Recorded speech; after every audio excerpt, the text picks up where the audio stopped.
Bonjour et bienvenue à ce deuxième épisode du monde merveilleux du scepticisme. Ici Christopher Hammock. Et Isabelle Stephen. Christopher est un ingénieur en chimie. C'est comme ça qu'on dit ça en français, un chemical engineer? Je pense que oui. OK. Et il est professeur de sciences au niveau secondaire. Isabelle est photographe et elle travaille en post-production et en production vidéo. Elle n'a aucun background scientifique. Aucun. Moi, je représente la masse, les gens qui s'emmerdent pendant les cours de sciences au secondaire et ceux qui sont fascinés par les phénomènes paranormaux. Bref, je suis la preuve vivante que n'importe qui peut développer un esprit critique et rationnel. Il y a de l'espoir pour la race humaine. Absolument!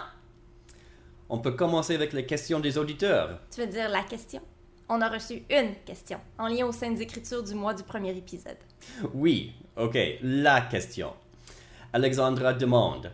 Quand ils disent dans la Bible deux hommes ensemble, ils ne mentionnent jamais deux femmes ensemble. Est-ce que l'homosexualité féminine est acceptable selon la Bible? J'ai fait un tour sur Google, parce que Google est notre ami, et j'ai tapé lesbianisme et Bible. Il y a deux camps. Des gens qui interprètent la Bible comme si l'homosexualité féminine n'est pas mentionnée, et d'autres au contraire qui disent que c'est très clair dans la Bible que le lesbianisme est une abomination aux yeux de Dieu. Dans le livre des Romains, chapitre 1, verset 26, on y lit « C'est pourquoi Dieu les a livrés à des passions infâmes, car leurs femmes ont changé l'usage naturel en celui qui est contre nature. » Et le contexte de ce passage est intéressant. Il semble que selon l'apôtre Paul, on devient gay comme punition de Dieu. Si on recule un peu, à Romains 1, 20, il dit « En effet, les perfections invisibles de Dieu, sa puissance éternelle et sa divinité se voient comme à l'œil, depuis la création du monde, quand on les considère dans ses ouvrages. Ils sont donc inexcusables, puisque ayant connu Dieu, ils ne l'ont point glorifié comme Dieu et ne lui ont point rendu grâce. Mais ils se sont égarés dans leurs pensées, et leur cœur est sans intelligence et a été plongé dans les ténèbres. » Alors, tout ce qu'on voit autour de nous est supposément évidence de Dieu. Alors, on n'a pas d'excuse de ne pas croire en lui. Et si on refuse toujours de croire, c'est que notre cœur est sans intelligence et plongé dans les ténèbres. On continue à Romains 1, 24. C'est pourquoi Dieu les a livrés à l'impureté, selon les convoitises de leur cœur, en sorte qu'ils déshonorent eux-mêmes leur propre corps, eux qui ont changé la vérité de Dieu en mensonge, et qui ont adoré et servi la créature au lieu du Créateur, qui est béni éternellement. C'est pourquoi Dieu les a livrés à des passions infâmes, car leurs femmes ont changé l'usage naturel en celui qui est contre nature, et de même les hommes, abandonnant l'usage naturel de la femme, se sont enflammés dans leurs désirs les uns pour les autres, commettant l'homme avec homme des choses infâmes, et recevant en eux-mêmes le salaire qui méritait leur égarement. Wow! OK. Si on ne croit pas en Dieu, ou si on croit mais qu'on ne le vénère pas, il va nous rendre homosexuels. Pourquoi je suis pas lesbienne? Puis pourquoi t'es pas gay? Mais bon. Ça explique bien le comportement de beaucoup de conservateurs chrétiens. Certains pensent que si on est homosexuel, c'est parce qu'on méritait une punition. Les autres pensent qu'on est gay par choix. C'est exaspérant. Oui, et on voit aussi un peu l'inverse. Les chrétiens extrêmes utilisent souvent des insultes homophobiques contre les athées et les sécularistes. Peut-être ils supposent que ces gens doivent être homosexuels, puisqu'ils considèrent qu'ils sont contre Dieu. Eh là là. Alors voilà, Alexandra, c'est pas que Dieu ne t'aime pas parce que tu es lesbienne parce que Dieu ne t'aime pas. Je sais pas si c'est mieux ou non. On peut enchaîner avec une série de nouvelles en lien avec une autre religion. Laquelle? Pam pam pam! L'islam! OK. Tenez-vous bien. Il y a un imam gay aux États-Unis.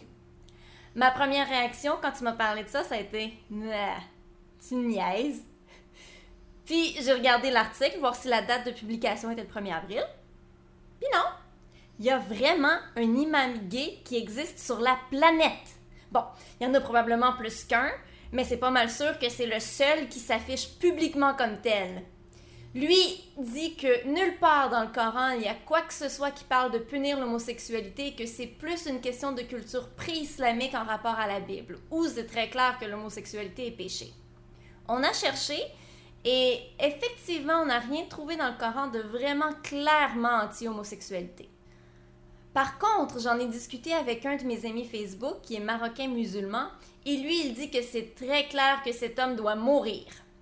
Il nous a donné un passage écrit dans le hadith. Mon ami a traduit de l'arabe dans un français approximatif, mais je crois qu'on peut quand même comprendre le sens. Le prophète Mohammed dit « Le Dieu ne regarde pas aux gens qui font le sexe sur la fesse d'une femme ou d'un homme. » Il nous a aussi donné quelques passages du Coran que tu as été voir, Chris? Oui, ils sont plus ou moins tous les mêmes. Les passages parlent tous des peuples de Lot. Ces peuples sont les citoyens de Sodome et de Gomorrhe. Dans la Genèse, Dieu a détruit ces deux villes parce que leur peuple était coupable d'une multitude de péchés, incluant l'homosexualité. Dans le Coran, on fait référence à cette histoire plusieurs fois, particulièrement à l'homosexualité dans les villes. Alors le Coran semble dire que l'homosexualité est un péché, mais c'est vraiment une référence au Vieux Testament et on prescrit aucune punition particulière. Ce qui est bizarre parce que le Coran est normalement très précis avec des détails comme ça. Mais c'est évident que dans le monde musulman, on ne tolère pas beaucoup l'homosexualité. Comme je disais, mon ami dit que l'imam gay doit mourir. Exactement, et ça vient des hadiths. Le Coran est le texte principal de l'islam, les mots de Dieu. Par contre, les hadiths sont des écritures de Mohammed lui-même et de ses disciples. Ils sont considérés très importants car ils donnent des interprétations de Mohammed du Coran. Ils décrivent aussi les actions et les attitudes de Mohammed, et comme il est considéré dans l'islam comme un humain parfait, les hadiths sont pris très au sérieux. J'ai de la misère avec ça quand ils disent que Mohammed est l'homme parfait. On y reviendra dans un prochain épisode. Excuse-moi, continue sur les hadiths. Le grand problème est qu'il y a des hadiths en masse, et ils ne sont pas tous fiables, et souvent ils se contredisent. Alors l'interprétation des hadiths est une grosse affaire pour les savants de l'islam. Et c'est dans ces différentes interprétations qu'on trouve différentes idées de comment punir l'homosexualité. Ça varie d'aucune punition jusqu'à la mort par lapidation. Comment tu peux avoir confiance en des textes qui se contredisent? Que quelqu'un dise « la vérité c'est ça, pas ça, parce que moi je sais comment interpréter les passages », ça me dépasse. Mais bon, donc on peut dire que l'homophobie dans le monde islamique est largement culturelle, comme dans l'Ouest. Oui, c'est juste dire ça. C'est culturel, mais d'origine religieuse dans les deux cas. C'est une valeur religieuse qui s'est infiltrée dans la société. Mais dans les deux cas, on est en train de combattre l'homophobie, même dans le monde musulman, il me semble. Oui, je pense que c'est grâce à l'Internet.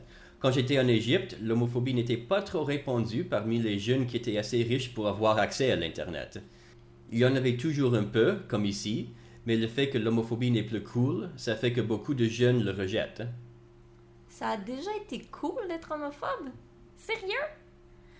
En tout cas, c'est encourageant de voir que tranquillement les gens deviennent plus tolérants.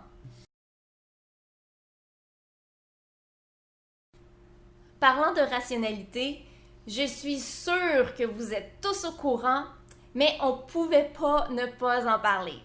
Messieurs, la masturbation rendra vos mains enceintes dans l'au-delà. Waouh! C'est un télévangéliste turc qui a dit ça lorsqu'il répondait à des questions de téléspectateurs. Ça vient de quel hadith, ça? J'aimerais lire le passage de mes yeux parce que j'ai l'impression que monsieur l'évangéliste a sorti ça de son cul. J'ai ici francisé l'expression anglaise « pulling it out of his ass ». Je voyais pas de meilleure façon de le dire. Je suis pas mal sûre que la grande majorité des musulmans ne croient pas que leurs mains vont tomber enceintes après leur mort, ni avant d'ailleurs. C'est tellement n'importe quoi. Mais cet article me fait tout de même poser la question de comment les musulmans perçoivent la masturbation. Est-ce que c'est interdit ou juste mal vu? Ben, la réalité est presque aussi drôle. Généralement, la masturbation est péché, et on ne devrait pas le faire ni homme ni femme. Mais le sexe hors du mariage est pire comme péché, si on n'est pas marié ou si on est infidèle à son épouse. Alors, la masturbation est acceptable si c'est avec le but d'éviter le sexe hors du mariage pour se satisfaire pour éviter la tentation. On donne même des exemples, comme des prisonniers, des voyageurs et des soldats, pour qui cette exception s'applique. J'ai mentionné tantôt que le Coran avait beaucoup de détails. Ouais, c'est très spécifique. C'est maintenant le temps des Saintes Écritures du mois. Comme on parle beaucoup de l'islam aujourd'hui, on a décidé d'aller chercher un passage du Coran lié au blasphème, puisque la Norvège a récemment enlevé ses lois liées au blasphème. Yay! Oui. Bravo la Norvège! Il s'agit du passage Sourate 33, verset 57, qui dit « Ceux qui offensent Dieu et son messager, Dieu les a maudits ici-bas et dans l'au-delà, et leur a préparé un châtiment humiliant. » Qu'est-ce qu'on peut faire pour offenser Dieu? Se moquer de Dieu, se moquer du prophète Mohammed, dessiner le prophète Mohammed, se moquer de n'importe quoi de sacré selon l'islam. Je pense que même de ne pas croire en Dieu est un blasphème.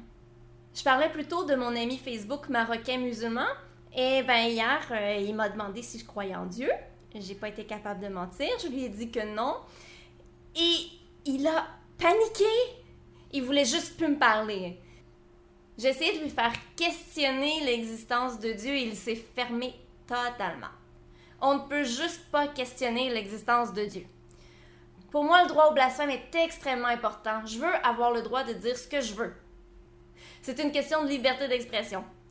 Je pense sincèrement que de choquer les gens, ça permet de créer une discussion et de faire avancer les choses. Oui, le blasphème est une grosse affaire dans l'islam. On l'a vu dernièrement avec les attaques sur Charlie Hebdo il y a quelques mois et le meurtre du cinéaste Theo Van Gogh il y a quelques années. Mais même en 1988, ça fait plus de 25 ans, il y a eu la controverse de l'écrivain britannique Salman Rushdie. Le chef religieux de l'Iran, l'ayatollah Khomeini, l'a condamné à mort publiquement pour avoir écrit un roman qui semblait insulter Mohammed. Est-ce qu'il a lu le roman? Je ne sais pas. Probablement pas, ça aurait été un péché. Oh, c'est vrai. Le blasphème et aussi l'apostasie sont des grands sujets dans l'islam, alors on va probablement consacrer tout un segment pour en parler dans un épisode futur. On va parler maintenant de nouveaux participants dans le domaine de l'espace, les Émirats arabes unis. Après l'Israël, les Émirats sont juste le 12e pays dans le Moyen-Orient à créer leur propre agence spatiale avec le but de lancer des satellites et des vaisseaux. La plupart des affaires de l'agence se feront au centre spatial Mohammed bin Rachid à Dubaï, la capitale des Émirats arabes unis. Personnellement, je trouve que c'est encourageant de voir un des États du Golfe faire ça. La plupart de ces pays ont de l'argent en masse, mais souvent ils le dépensent sur des affaires frivoles comme des hôtels géants ou des pistes de ski intérieures dans le milieu du désert. Par contre, les Émirats ont une réputation de faire le développement un peu plus pratique pour le transport, l'éducation et la santé. Alors, c'est pas surprenant que ce soit eux qui fassent ça. Ouais, mais il faut toujours garder en tête qu'ils ont des petits problèmes avec les droits humains là-bas, hein? En effet, oui. Il y a juste à peu près 10% de leur population qui sont des citoyens. Le reste sont des travailleurs étrangers qui ont très peu de droits, particulièrement à l'éducation. Ce qui est important parce que l'agence spatiale inclut une université de sciences et de technologie. Un but de l'agence est de pouvoir former des professionnels techniques eux-mêmes au lieu d'envoyer des étudiants à l'ouest. Mais c'est pas tout le monde qui va en bénéficier.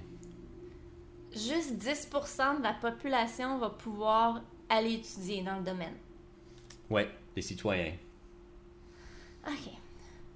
On voit qu'ils ont déjà lancé 2 satellites d'observation avec l'aide de la Corée du Sud. Ils travaillent seuls maintenant sur un 3e et ils travaillent aussi sur un satellite de communication. Mais le projet le plus intéressant, c'est ce qui vient juste d'être annoncé, une sonde qui s'appelle Espoir, qu'ils vont envoyer sur Mars. C'est très ambitieux, ça. Pas mal ambitieux, oui. La NASA a eu plusieurs succès avec ses missions sur Mars récemment et les agences européennes et indiennes ont eu des petits succès. Mais toutes ces agences ont des décennies d'expérience, tandis que les Émirats vont avoir juste 5 ans quand ils vont lancer leur sonde en 2020. Ceci dit, ils bénéficient de l'expérience des autres agences, mais c'est quand même ambitieux. Et Espoir est supposé faire une analyse de l'atmosphère de Mars, c'est ça? Oui, et elle aura plusieurs instruments pour mesurer la composition et les propriétés de l'atmosphère de Mars. Le but est de mesurer comment la composition et les propriétés changent avec le temps et d'une place à une autre. Comme ça, on peut avoir une meilleure idée de comment fonctionne le climat de Mars. Cool! Mais il faudra attendre 5 ans avant de voir des résultats. Mais je trouve ça quand même très encourageant, ce programme-là. S'ouvrir à la science, c'est toujours bon. Oui. Oui. Je suis d'accord. Oui.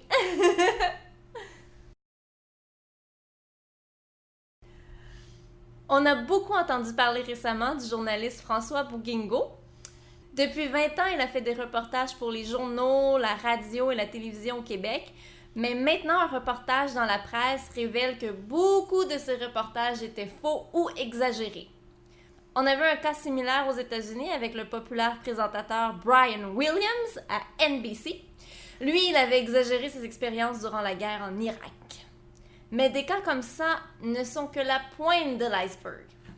Ce n'est pas juste des journalistes individuels de qui on doit se méfier. Il y a souvent des chaînes de nouvelles entières qui exagèrent ou dénaturent leur reportage. Des exemples évidents sont Fox News aux États-Unis et l'ancien Sun News ici au Canada, qui présentent des nouvelles avec une tangente fortement conservatrice. Mais presque toutes les chaînes ont des problèmes. Il y a aussi les annonceurs qui ne sont pas toujours partials. Il y a la course pour être le premier à annoncer une nouvelle importante malgré des inexactitudes. Et il y a le simple désir d'attirer des spectateurs avec des manchettes sensationnelles. Les chaînes veulent attirer plus de spectateurs pour pouvoir facturer plus pour leurs espaces publicitaires. Et ils veulent aussi plaire à leurs annonceurs pour les avoir comme clients. Les journalistes doivent jouer à ce jeu pour réussir dans l'industrie. Ils doivent se comporter presque comme des célébrités pour attirer des spectateurs. On dit souvent que si tu ne payes pas pour un produit, que c'est toi le produit. On ne paye pas pour les émissions de télévision parce qu'on est le produit que les chaînes vendent à leurs annonceurs. Les séries et les nouvelles sont juste là pour garder notre attention pour les annonces. C'est terrible. Oui, il y en a même des cas où ce n'est pas juste la recherche des profits, mais la promotion d'un agenda. C'est bien connu que, par exemple, Rupert Murdoch, le chef de Fox News, est un grand conservateur. Alors, ce qu'on voit sur cette chaîne, c'est des reportages qui promouvoient les politiques des conservateurs. J'espère que l'histoire de M. Bouguingo va faire comprendre aux gens qu'il faut rester sceptique lorsqu'on consomme les nouvelles. Il faut toujours se méfier des reportages et penser à ce que le journaliste ou la chaîne peut avoir comme but caché. Exactement. Je veux qu'on parle brièvement de 2 exemples qui ont attiré mon attention. La première manchette est « Un fan de Wolverine massacre toute sa famille ». Et l'autre « Les cas de cancer bondiront de 40% en 15 ans ». Je crie parce que c'est écrit comme en caractère gras. Fait que, tu sais, quand c'est écrit en caractère gras, c'est comme plus fort. Oui. Oui, c'est ça. C'est plus important. Oui. faut y aller avec force. Donc, à première vue, il n'y a pas de lien entre les 2 nouvelles. Mais quand on lit les articles, on se rend compte que les titres sont tout simplement sensationnalistes et qu'ils n'ont pas de lien avec la nouvelle comme telle. En lisant le premier titre, ça donne l'impression que le jeune a tué sa famille habillé en Wolverine et qu'il l'obsédait sur le personnage. Mais finalement, non. Il est un fan de Wolverine, ok. Mais c'est pas parce qu'il est un fan de Wolverine qu'il a tué sa famille et qu'il s'est tué après. La deuxième nouvelle nous donne l'impression que les cas de cancer vont augmenter de 40%, mais en lisant l'article, ça dit très clairement que ce n'est pas parce que le cancer va se propager encore plus, c'est juste qu'il va y avoir plus de gens âgés, donc plus de cas de cancer. Le cancer comme tel n'augmentera pas de 40%. On revient à ce qu'on disait tantôt, qu'il faut se faire remarquer, donc un titre accrocheur, c'est important. Probablement que beaucoup moins de gens auraient lu les articles s'ils avaient un titre moins spectaculaire. Je comprends, mais je lis l'article et j'ai le feeling de me faire avoir. J'ai le feeling qu'on me met en pleine face. Je me fais manipuler et je trouve ça vraiment frustrant. Je suis d'accord. Si on se méfie des sources traditionnelles de nouvelles, il y a beaucoup de sources alternatives qui sont disponibles maintenant avec l'Internet. Les chaînes publiques dans plusieurs pays sont fiables, il y a des sites web privés, mais à but non lucratif. Il faut juste chercher pour autre chose que ce qu'on voit à la télévision. Je vais aussi mentionner le site actualité.co. C'est un site où les gens sont invités à écrire de fausses nouvelles. Plein de gens se sont fait avoir dernièrement lorsqu'un article sur l'abolition de la clause d'interdiction d'avoir des animaux dans les logements a circulé sur Facebook. L'article était très bien écrit et très peu de gens se sont méfiés. Même que des journalistes en ont parlé dans une émission matinale. Je crois que c'était à Salut Bonjour, pas sûr. Une émission du genre en tout cas. Bref, il faut toujours se méfier de ce qu'on lit. Un bon truc, c'est de lire la section « À propos » du site et faire une recherche Internet sur le site en question. Dans le cas de actualité.co, c'est clairement écrit au bas de chaque page qu'il s'agit d'un site de divertissement où des nouvelles sont créées par des utilisateurs. Faut maintenant être plus vigilant et aller lire les petits caractères en bas de page. Vous avez probablement entendu parler du tremblement de terre en Malaisie le 5 juin. Ça a causé 18 morts et plus de 130 blessés sur le mont Kinabalu, une destination touristique. Le gouvernement a dû fermer la montagne pour plusieurs jours à cause des chocs qui ont suivi. Savez-vous qu'est-ce qui a causé le tremblement? Peut-être le mouvement des plaques tectoniques? On aurait pensé, oui, mais non. C'est à cause de 10 touristes, dont 2 Canadiens, qui ont pris des photos nues au sommet de la montagne. Ça a enragé l'esprit de la montagne, qui est sacré selon la population indigène de la région. Je pense que les plaques tectoniques, c'est toujours une meilleure explication. Pas selon le gouvernement malaisien. Ils ont arrêté 4 des touristes, incluant les 2 Canadiens, pour avoir causé le tremblement de terre. Un ministre important dans le gouvernement du territoire de Sabah, où le tremblement a pris place, a dit que le tremblement de terre est confirmation de ce qu'on craignait qui pourraient être les conséquences de leurs actions.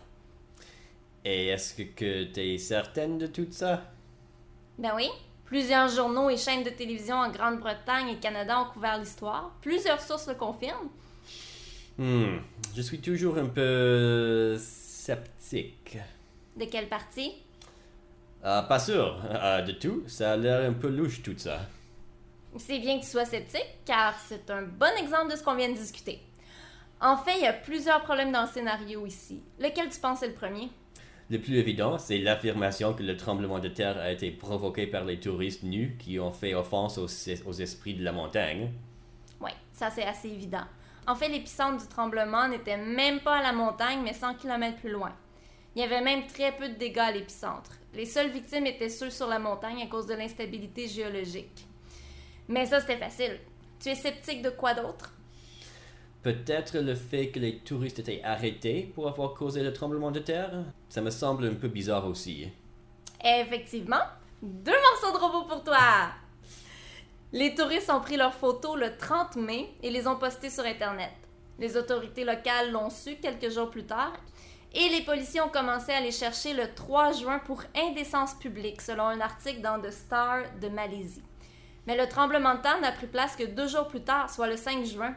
C'est là que beaucoup de monde, incluant le ministre territorial, ont placé le blâme pour le tremblement de terre aux touristes. Et c'est là que les médias de l'Ouest ont eu un intérêt. Évidemment, pour eux, l'idée qu'un pays primitif accuse leurs citoyens d'avoir provoqué un tremblement de terre avec la nudité, ça vend des journaux. Il y avait aussi des Malaisiens en masse qui faisaient la connexion, mais les arrestations demeurent juste pour l'indécence publique. Mais des photos nues, ça mérite d'être pourchassé par la police. Il y avait d'autres mondes qui étaient exposés à l'acte. Juste leur guide qui les a avertis de ne pas le faire. La Malaisie est majoritairement musulmane et leurs lois sont assez conservatrices, même s'ils ne sont pas sous la charia. La montagne est un site sacré pour la population indigène. Il y a eu un incident comparable d'ailleurs l'année dernière, des touristes qui ont pris des photos nues sur la montagne et qui ont été arrêtés, même s'il n'y a pas eu de tremblement de terre. Ok, c'est intéressant. Alors les médias de l'Ouest ont exagéré l'événement. C'est la fin de l'histoire? Oui et non. Comme j'ai dit, il y avait un article dans le journal The Star, quelques jours après que les photos aient circulé sur Internet, mais après le tremblement de terre, il y avait plusieurs articles par jour qui parlaient des touristes en faisant le lien avec le tremblement, et là, il semble que les policiers ont augmenté leurs efforts. Ils ont finalement arrêté les 4 le 10 juin, 2 semaines après le crime. Alors, je me demande s'il n'y avait pas eu de tremblement de terre, est-ce que le crime original aurait été oublié? Peut-être. Il y a eu 18 morts, incluant des enfants, et ironiquement, le guide du groupe des 10 touristes juste quelques jours avant. Il y avait les médias de l'Ouest qui se moquaient de la Malaisie, alors le sentiment public était assez négatif. Oh wow! Alors les polices et les politiciens ont voulu juste plaire au public enragé, peut-être? Peut-être. C'est impossible de prouver car les arrestations de l'année avant ont pris place sans tremblement de terre et sans attention internationale. Mais les actions des médias et de la police malaisienne avant et après le tremblement de terre suggèrent la possibilité. Mais ce que les jeunes ont fait reste toujours un crime, j'imagine. Ah oui, absolument. L'indécence publique est un crime, même ici au Canada, mais je pense pas qu'ils auraient été poursuivis après une telle action ici.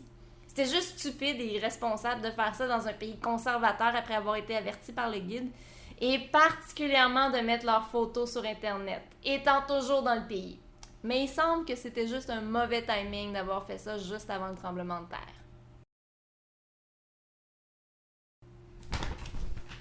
Hey, qu'est-ce que tu fais là? On travaille ici. Attends!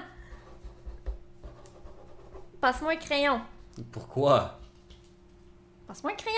J'en ai besoin pour communiquer avec le démon Charlie. Bon, on met ça en équilibre. Le démon Charlie? Ben oui. Attends, ok.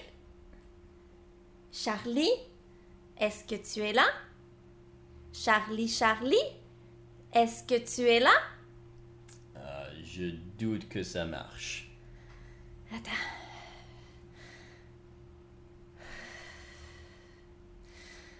Tu vois, ça marche, il est là? Oui. Ben, t'as soufflé dessus. Bon.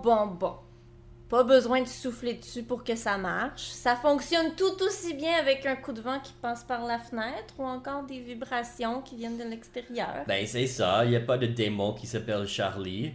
Non, il n'y a pas de démon, il n'y a pas de fantôme. Charlie Charlie, c'est la version moderne d'un jeu qui vient d'Espagne qui s'appelle Juego. Juego. Je sais que vous, les francophones, vous avez les problèmes avec les H qui commencent. Oui. Particulièrement quand c'est une J qui représente une H. Juego de la piquera. La pizzera. La pichera. C'est pas clair, hein? Non. Mais j'aime ça le dire quand même, je vais le dire encore. Juego de la lapicera. Oh, ça sonne bien. En français, on dirait le jeu des crayons. Ça a moins d'impact, hein? Le jeu des crayons. Juego de la lapicera. C'est pas un nouveau jeu du tout. C'est un jeu qui a été très populaire, surtout chez les jeunes filles espagnoles depuis plusieurs générations. J'ai pas trouvé de détails sur qui a inventé le jeu ou en quelle année, mais c'est très vieux. Le jeu est surtout utilisé pour que les jeunes filles demandent si tel ou tel garçon est intéressé à elles.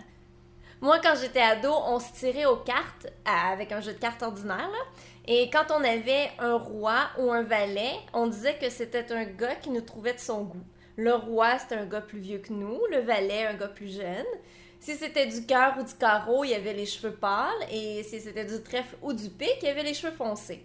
Si on avait le malheur de sortir une dame autre que la dame qui nous représentait, ça voulait dire qu'il y avait une femme entre nous et le garçon en question. Puis ça marchait super bien, là. On réussissait toujours à trouver un gars qui fitait avec la description des cartes, qui avait l'air de nous trouver de son goût. Puis en se forçant un peu, on trouvait toujours qui était l'autre fille dont parlaient les cartes. Est-ce qu'on pourrait dire que c'est la pensée magique? On interprète et on comprend ce qu'on veut bien comprendre? Bon, dans le cas des cartes, oui. Absolument même. Mais dans le cas de Charlie Charlie, il n'y a pas d'interprétation, c'est oui ou c'est non. Par contre, la respiration a un effet dramatique sur la rotation du crayon. Alors, c'est très facile de respirer plus fort et plus vite, ce qui va faire bouger le crayon. La fille sera... Ben, je dis la fille. Il y a des gars qui jouent à ça aussi. Là. La personne qui veut avoir une réponse oui ou une réponse non, elle peut, sans trop s'en rendre compte, réaliser que quand tu respires de telle façon, ben, le crayon bouge par là, puis si tu te déplaces un peu, puis le crayon va bouger de l'autre côté. Le Charlie Charlie, c'est un peu le Ouija des pauvres, finalement. Ouais. Au moins, avec le Ouija, tu peux avoir des mots complets, pas juste oui et non. J'ai fait une séance de Ouija il y a quelques mois avec deux de mes amis, Noxy Black et Madame X. Noxy Black, qui est d'ailleurs la compositrice de la musique de fin de notre podcast. Merci, Noxy! Et Madame X, qui préfère garder l'anonymat. Quand j'ai proposé aux filles de faire la séance, les deux étaient très inquiètes, elles avaient même très peur. Mon but était de filmer la séance en question et faire un court vidéo avec entrevue, puis ensuite expliquer comment le Ouija fonctionne pour de vrai. Parce que non, c'est pas vraiment des esprits qui viennent s'emparer. Non. Mais bon, malheureusement, sans m'en rendre compte, j'ai filmé toute ma session, toutes mes entrevues en time-lapse. Ça veut dire que j'ai filmé une image ou deux par seconde. Alors, non seulement on n'a pas le son, mais on a toute la session et les entrevues en super accéléré. Je vais quand même vous faire un résumé de ce qui s'est passé. Alors, on a fait la séance à 3. Les filles avaient très peur. Et c'était très amusant. Et ça a marché. On a réussi à faire bouger la plaquette sans pousser dessus. Là, c'était très réel. Après avoir posé quelques questions au Ouija, j'ai été chercher une pendule et j'ai expliqué aux filles que le Ouija et la pendule fonctionnent de la même manière. Et c'est quoi la pendule? C'est souvent utilisé pour deviner le sexe d'un bébé. Tu sais, quand il tourne, c'est un gars, quand il va de gauche à droite, c'est une fille, ou l'inverse. Donc, on tient la chaîne de la pendule du bout des doigts, on se concentre et le mouvement fait son arrivée tout seul.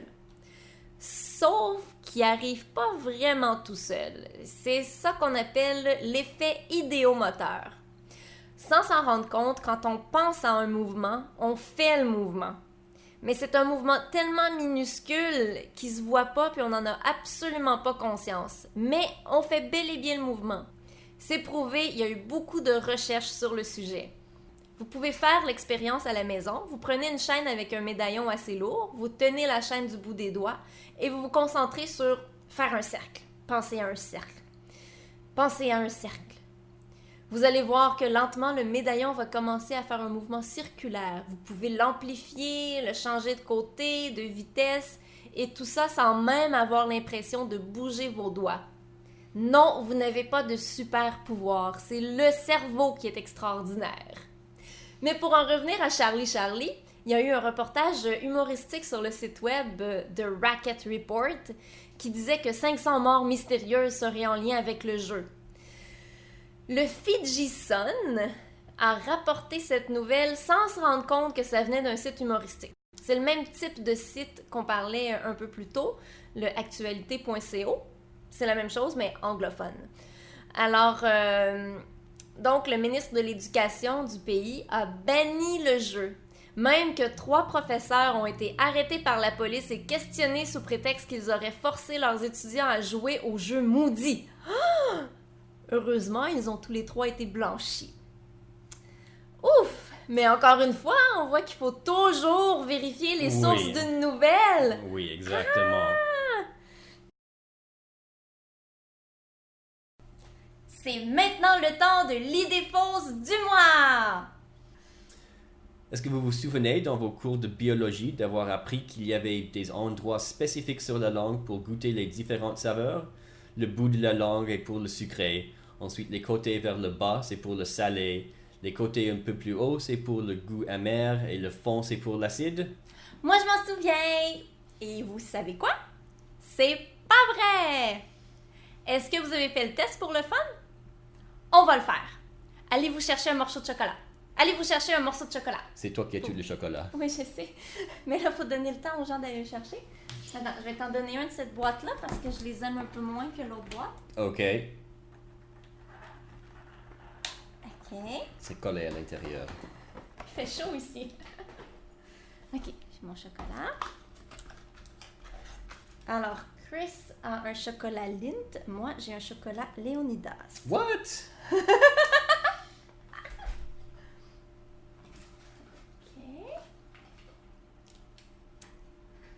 OK, on a tous notre chocolat.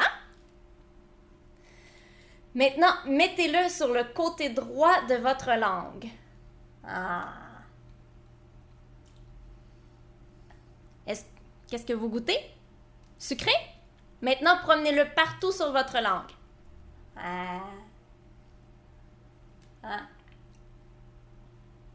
Même maudite affaire partout sa langue. Mais d'où vient ce mythe? C'est vraiment niaiseux. Il vient d'une mauvaise traduction d'un article allemand qui a été écrit en 1901. Dans l'article en question, les parties signifiaient en fait une différence de sensibilité sur différentes parties de la langue. En 1974, il y a eu plus de recherches faites sur le sujet et ça a confirmé que tous les goûts existent partout sur la langue. Mais Chris, pourquoi encore aujourd'hui des gens croient ça si ça a été prouvé faux en 1974? Ben, le fait que ça a été prouvé faux ne veut pas dire que la vérité a été propagée. Si on prend quelque chose pour acquis, on pense qu'on n'a aucune raison pour l'examiner. Mais c'est exactement ce genre de situation où il faut faire attention, où il faut toujours être sceptique. En fait, l'article allemand a conclu qu'il y avait des variations minuscules dans la sensibilité aux serveurs différents sur les régions différentes de la langue. Des variations vraiment négligeables. Mais durant la traduction, on a mal compris ces variations et on les a pris pour être absolues. Cette mauvaise description est entrée dans la connaissance collective et personne n'a pensé de poser la question si c'était vrai. C'est ça le problème de se fier à une seule source d'information. Si juste une autre personne avait contesté la traduction et avait trouvé l'erreur, ce mythe n'aurait pas été propagé comme il l'a été. C'est pour ça que la méthode scientifique demande que des résultats soient reproduits plusieurs fois avant qu'ils soient acceptés. Non, puis il me semble que c'était vraiment évident, là. Le test est facile, on l'a fait, on vient de le faire. Oui. C'est super évident. Bon. J'imagine qu'il y a probablement des douzaines d'affaires comme ça. Douzaines. Dans la connaissance collective. Peut-être des centaines même. Peut-être même des milliers. Peut-être. Peut-être.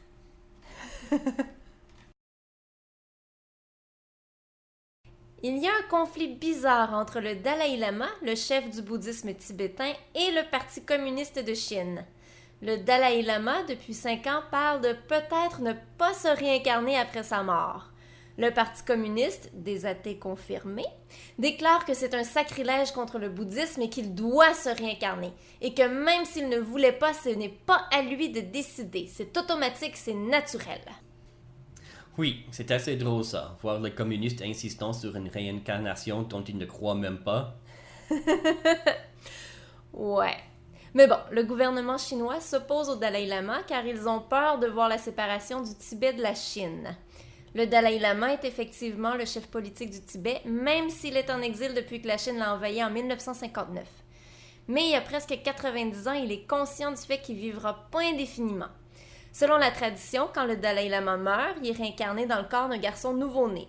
Les autorités vont trouver le nouveau Dalai Lama avec une série de signes mystérieux et des tests pour qu'il puisse être formé pour son rôle.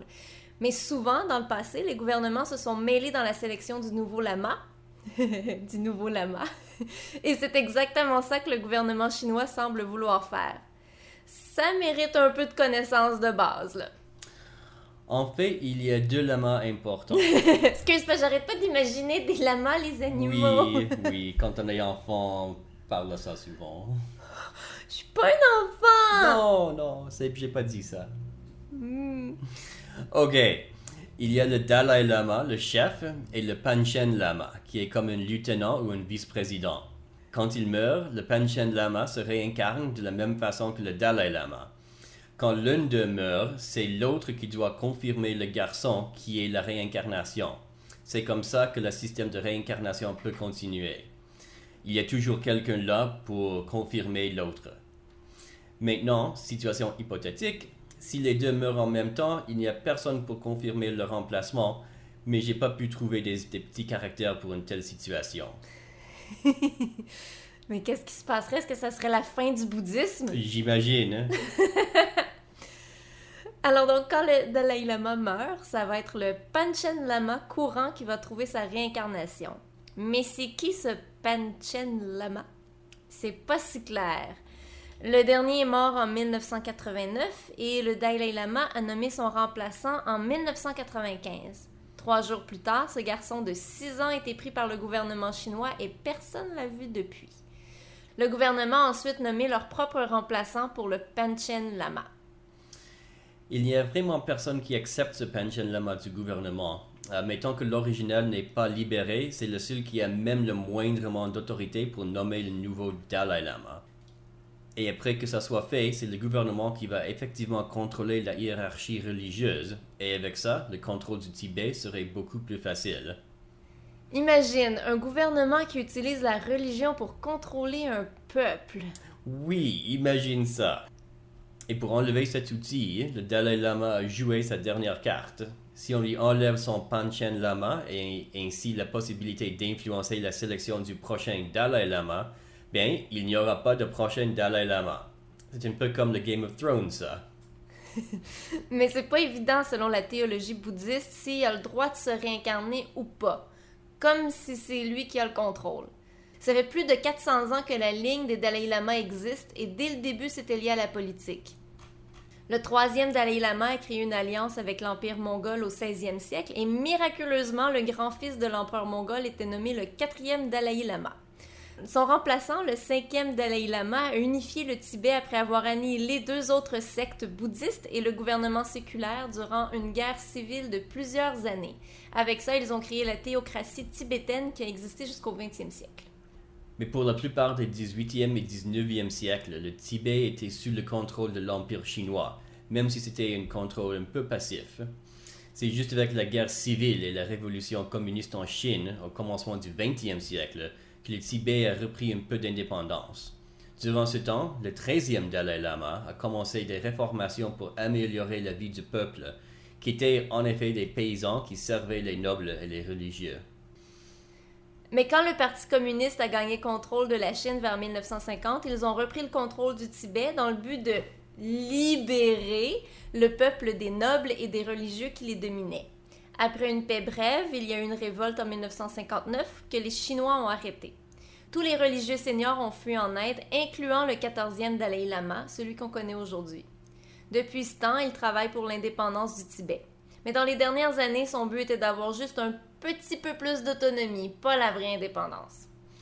Et c'est là où on se trouve maintenant. Le 14e Dalai Lama ne peut faire grand-chose pour avoir l'autonomie du Tibet, mais il ne veut plus donner des outils additionnels au gouvernement chinois pour compléter l'assimilation de son peuple. Alors, on a des adultes qui parlent sérieusement de si oui ou non on peut contrôler consciemment la réincarnation. Oui. Et durant tout ça, c'est le peuple tibétain qui souffre. Ils souffraient sur les bouddhistes, même si on commençait des réformations. Ils souffrent maintenant sur le gouvernement chinois. Et on parle de la réincarnation pour savoir qui va pouvoir les contrôler. C'est pour ça qu'on dit que la religion et la politique ne devraient pas se mêler. Pas mal ça, ouais. Qu'est-ce qu'ils font aux enfants? Aux petits garçons? Lequel? Mais le petit lama, là, quand ils choisissent le lama, Oui. mais j'aimerais ça savoir qu'est-ce qu'ils font pour le préparer. Oh, il suit des cours. Mais personne ne le voit, il est enfermé, puis il suit Non, des c'est cours. lui qui était enlevé par le gouvernement? Oui! Oh, il est disparu. Personne ne l'a vu. Il est probablement mort. Ok. C'est la Chine. Oh, c'est vrai. Pas pour être raciste, mais...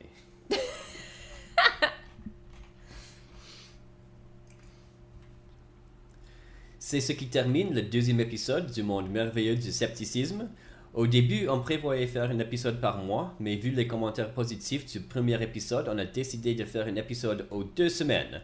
Alors, tous les mois, il y aura un épisode comme celui d'aujourd'hui, où c'est principalement moi et Isabelle, avec parfois une entrevue, et l'autre épisode portera sur un seul sujet et mettra en vedette un collaborateur ou une collaboratrice mystère.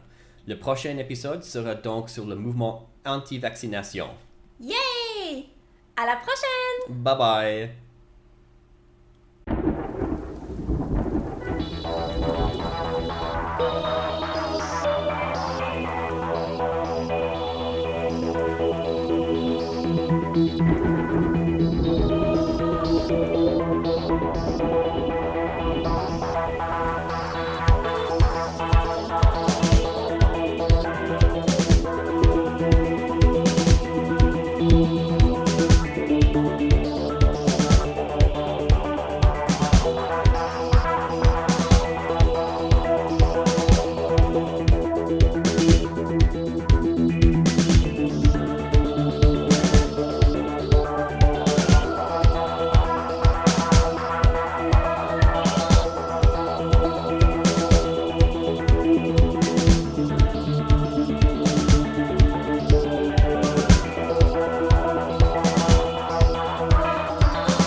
Action.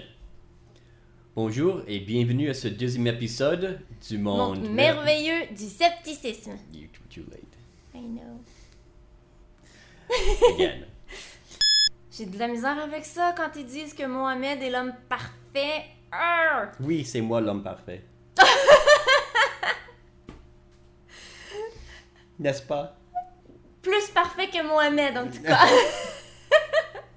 L'information, ça aide beaucoup à penser de façon rationnelle. Vive l'Internet! C'est dommage que les gens peuvent pas voir mes gestes, hein?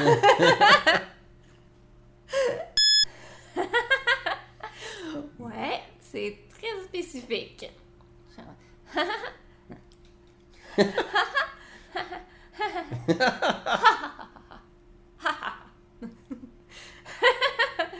Oui, c'est très spécifique. Cut. Ha. Who's me? Je parlais plutôt de mon ami Facebook marocain musulman.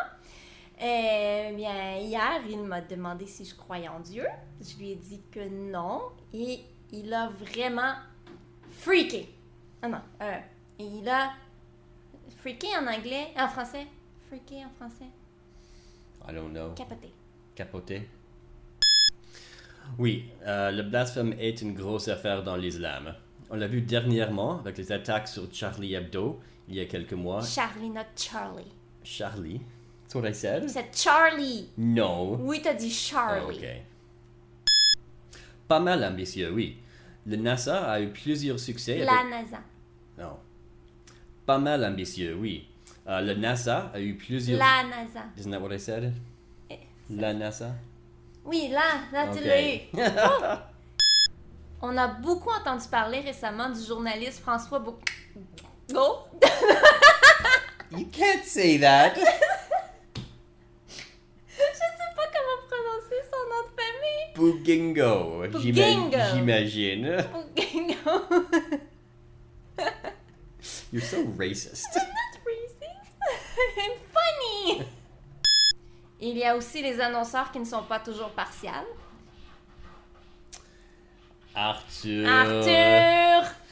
Charroi de Bretagne. Je pense qu'on est mieux de le laisser entrer. Il va être tranquille. Ok. Mais toi, mon Arthur. Oh, pauvre Charroi. Gentil, hein? Couche-toi tranquille. Ok. Peut-être Baby Lou l'harceler. Non, je suis dans la chambre. Ah oui, c'est vrai. Ok, assis-toi. Couche-toi. Ok, attends. Tiens. Ouais. Ouais. Fais ça. Cache mon texte, c'est beau. Non, tu laisses faire le micro. Tu t'occupes pas du micro. Tiens.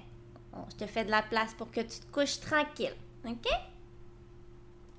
Oh, il comprend. Non, il comprend pas. Oui, il comprend. On revient à ce qu'on disait tantôt, qu'il faut se faire remarquer. Donc, un titre accrocheur, c'est important. Oh, un quoi? Un Un titre accrocheur. Un titre accrocheur. Un titre accrocheur. I think, je pense qu'il faut que tu repasses ce bout-là. Je suis d'accord. Si on se méfie des sources traditionnelles des nouvelles, il y a beaucoup de sources alternatives. Je suis d'accord. Si on se méfie des sources traditionnelles des nouvelles, il y a beaucoup de sources Oh, ça, c'est un mot difficile, hein? alternatives. Alternative.